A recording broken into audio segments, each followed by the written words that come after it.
দোহার ও নবাবগঞ্জের নির্বাচনী পরিবেশ সম্পর্কে আমরা জানবো। নবাবগঞ্জে আছেন আমাদের সহকর্মী মনিরুল ইসলাম মিন্টু, সরাসরি যুক্ত হচ্ছে তার সাথে।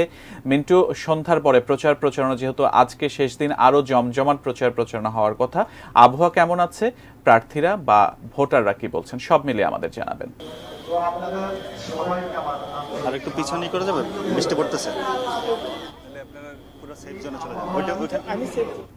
নির্বাচনের যে ফ্যাক্টর হিসাবে যেগুলো বলা হয় সেগুলো পাশাপাশি একই রকম অবস্থা। তো আজকে বলা যায় যে অনেকটা গত বেশ কিছুদিন ধরে যে তীব্র তাপদাহ ছিল সেই জায়গা থেকে আজকে একেবারে অন্যরকম অবস্থা, এবং সেক্ষেত্রে বলা যায় যে দুই ধরনের ব্যস্ততা এখানকার মানুষদের। একটি হচ্ছে যে আজকে প্রচারের শেষ দিন, আমরা কিছুক্ষণ আগেই লক্ষ্য করছিলাম যে একজন প্রার্থীর মিছিল নিয়ে তার কর্মী সমর্থকরা মিছিল করছিল। আবার বিভিন্ন সড়কে আমরা দেখতে পাচ্ছি যে মাইক বাজছে।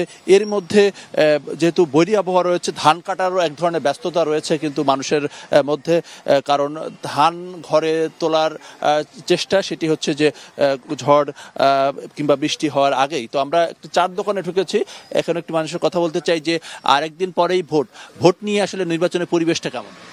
বর্তমান নির্বাচন পরিবেশ খুব সুন্দর ভাবে চলতেছে, আমাদের কোনো সমস্যা নাই। আমাদের কেন্দ্রে 8 তারিখে ভোট হবে, জনগণ সুস্থভাবে ভোট দিবে, সমস্যা নাই।